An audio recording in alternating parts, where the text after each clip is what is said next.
Hi guys. A couple weeks back, I shared this group discussion tool in a video that was based on Marshall McLuhan's 4 laws of media.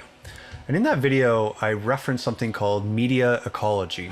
It occurred to me that maybe a lot of folks have not heard that term before. And so what is that? What is media ecology? Well, the idea of media ecology really starts with Marshall McLuhan, and it's captured in that famous axiom, the medium is the message. So we tend to think of a medium, so let's say like a book or a podcast or a YouTube video, as being more or less neutral and separate from the message that it carries. We tend to think that the medium is just like a vehicle delivering its content. So Marshall McLuhan, he really challenged that idea. And he pointed out that the medium itself is a message, or it has a message, although that message is not always immediately clear.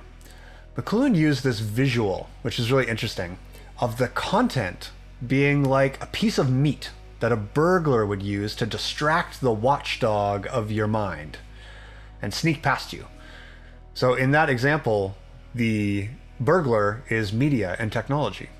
Its message is lost on you and we miss it because we're focusing on the message of the content that it's delivering. So it's easy to see the message of the content, but it's much harder to see what the message of a medium might be. So it's easy for me to pick up my phone and read a text message, but it's much harder to see what the message of the phone itself might be as I use text messages to communicate. So since media and technology are always in themselves communicating something, this means that technology and media are never neutral. When we introduce new media and technology into our environment, we aren't just adding one more neutral brick to the wall, as it were. So think of it this way. To use this brick example, we tend to think of media and technology like neutral building blocks, almost like this, like a Lego piece or Lego bricks. And each time we develop and introduce new technology, it's like we're adding one more piece to the model. We're just building it up over time. Each brick brings us a little bit closer to the spaceship or the castle or the race car or whatever it is that we envision ourselves building. And this is what we would call an additive view of technology. But they don't really work like that. Media ecology recognizes that introducing new media and technology, it's more like introducing a snake that you found in Australia into your local park, or planting a flower that you found on a trip to Mexico in the ravine behind your house. They don't just introduce something new, they actually change the environment. You're creating a new ecosystem. Media and technology create those sort of environments, and they function like an ecology. They affect us even as we create them and work on them and affect them. So media ecology is this field of study that looks at how media and technology function like environments, and they influence and shape human behavior, culture, ethics, so on. So I wanted to chat with somebody about this idea, and I recently connected with Austin Gravley. Now, Austin is a church social media manager, and he has some really thoughtful stuff to say on his podcast, Breaking the Digital Spell. You should check it out. So I wanted to chat with Austin and get his perspective on how he sees media and technology functioning like an ecosystem in the life of the church. So let's chat with him. Well, Austin, thanks so much for taking time to chat today. Yeah, thanks for having me. So you work in social media and marketing at your church. I'm really interested. So how do you, as somebody that's kind of working in the church and in kind of digital space, how are you seeing this idea of media or technology as a, like an ecology or functioning like an environment? How do you see that dynamic at play? Yeah, that's a great question. And it's an interesting question for me because I have been both a social media manager for a church. I've been doing that for about 5 years now, but for an even longer time, I worked as a pest control technician. And pest control is fundamentally about, pest control is about managing an ecology, specifically an insect ecology. just as an example, America has always had termites, particularly in the southern half of the nation. But in 1956, there was a termite species from Taiwan and China. They're called Formosan termites, and they were discovered in coastal cities in the continental states. And when they came to America, because they weren't native to America, it didn't just result in the current ecosystem plus these new termites. Outside of that ecosystem, like not in the inside that ecosystem itself, but outside of it, it changed the way pest control companies and the EPA responded to termites, because now you have a species of termites that can do critical damage to a structure in a fraction of the time that termites used to be able to do. And we can see the same too in churches anytime we see new technology or new media be introduced in the church.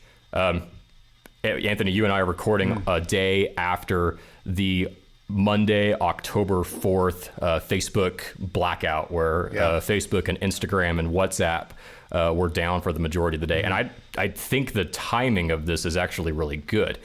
If media and new forms of media are just simply additive, if they just add a new thing to an existing thing, then if you were to take that thing off, there shouldn't be too much of a change or too much of an impact, right? But when Facebook's 3 platforms went offline, you had to consider, for a couple hours at least, a brand new media ecosystem, one where Facebook didn't exist.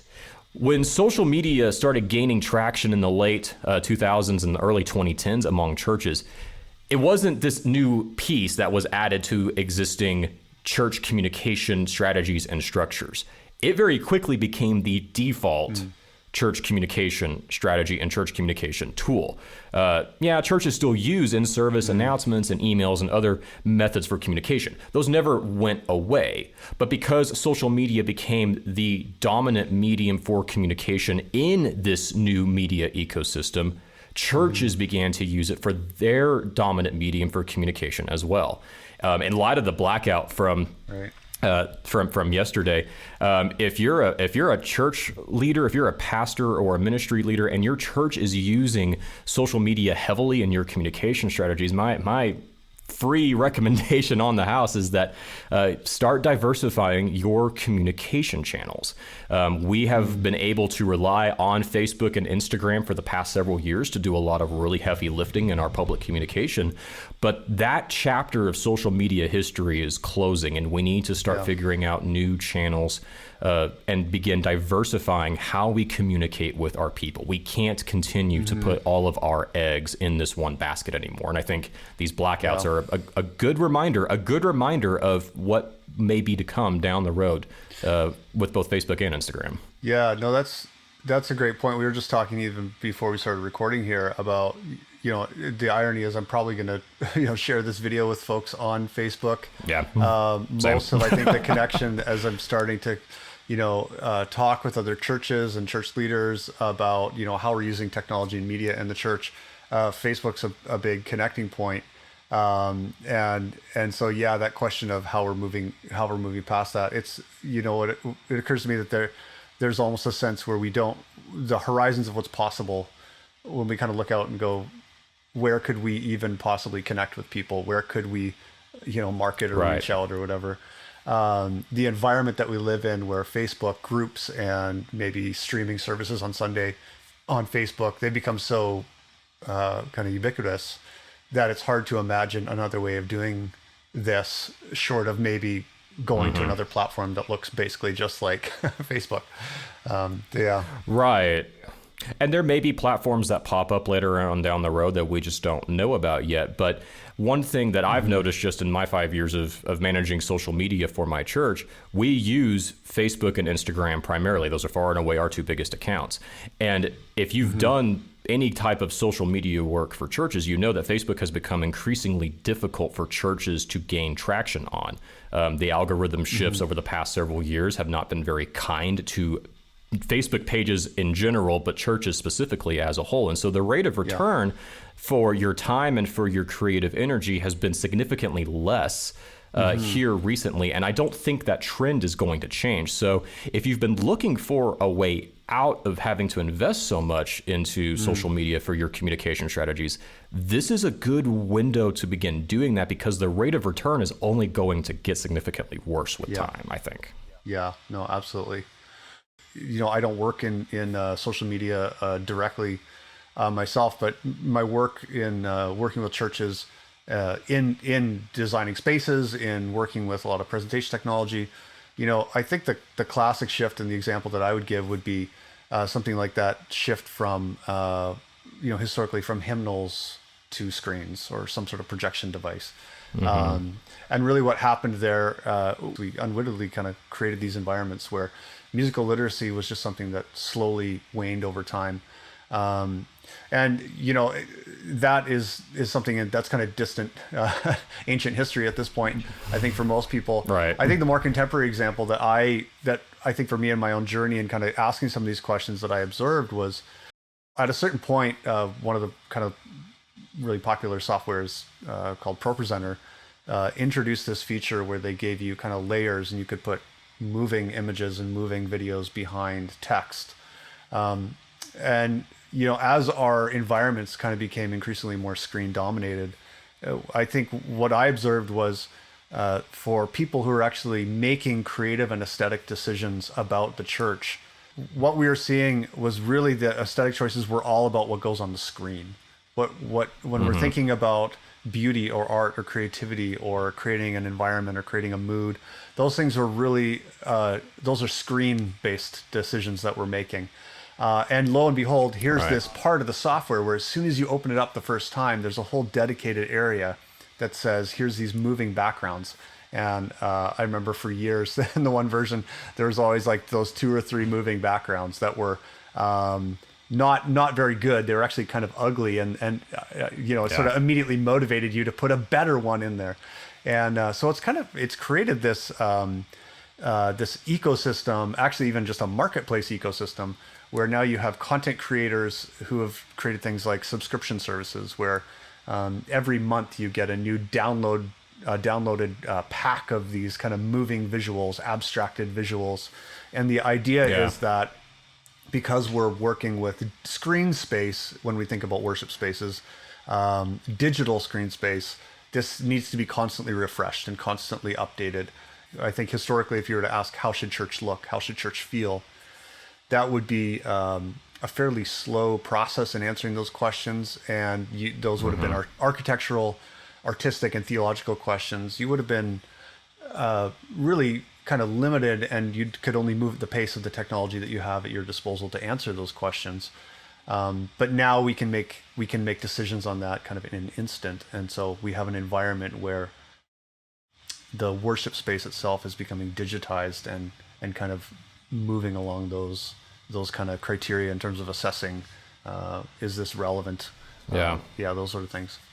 Yeah, for sure. And it's difficult to balance too what changes to media ecology in churches are changes that are worth making, and which ones are maybe changes that maybe are not as necessary as we think. And what makes that a difficult question is that a lot of the intentionality behind these changes are usually good. We want to make church a welcoming place. We want to make church a place where people come and they enjoy their time there. It's not that there's bad motive here. It's actually usually very good and very sincere motives. Yeah. The problem, though, is that sometimes, even though when we have the best of motives, the technological and media choices that we make can maybe have impacts we don't want to have. And so it's helpful to ask those questions so that we can zone in on what are the changes to the media ecology of the church that maybe are beneficial changes, have a really strong net positive for us. And then maybe what are some ways to not bring in some of the negative side effects that maybe we don't want to deal with.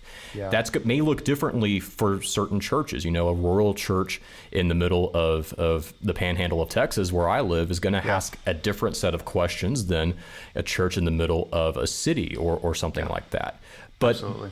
being able to ask those questions and know how to find those answers is a really helpful practice to really make sure that when we adopt technology in the church, that we're not bringing in issues that we don't want to have to deal with later on if we can help it. No, that's great. And I think there's a piece in this discussion, and my hope was even just chatting with you about this and introducing this concept is just to introduce the category.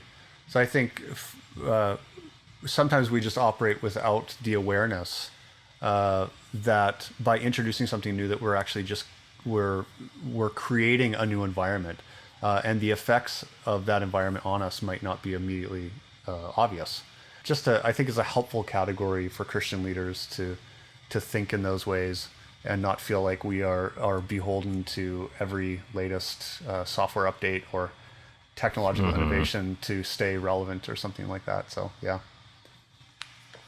Yes, and the long arc of what goes on in tech and media when it comes to churches is that it does bend itself in the direction of churches with resources and influences. And I don't think that's a pressure that we should be putting on churches, that they feel that they need to keep up with all of these new tools or all these new services that are available. Maybe they will help. Maybe they will make a difference. But are we sure about that? Are we sure that these things are absolutely necessary? No, that's great. That's good. Well, awesome. Well, thanks so much, Austin. I appreciate you taking time to chat, and I'm sure we're going to chat again sometime soon. I always feel like great stuff comes up whenever we chat on Zoom here. So, well, thanks so much, man. We'll chat again soon. Okay, I hope that was helpful. Make sure to check out Austin's podcast, Breaking the Digital Spell. I've really been enjoying listening to what he has to say. If this sort of content is helpful to you as you navigate how to use media and technology in a local church context, I would love to hear from you. And if you're interested in learning about how we can use technology in the church with wisdom, I have something that I would love to share.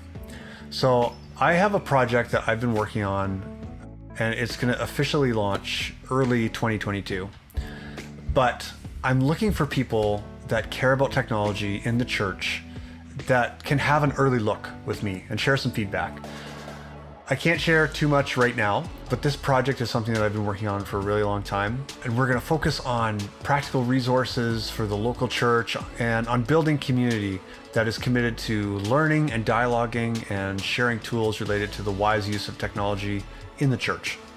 So here's what I want you to do. So head over to churchtechwisdom.com, and I want you to sign up to be the first to get an invite and to stay in touch with news as we prepare to launch. So that's churchtechwisdom.com. Okay, we'll chat soon.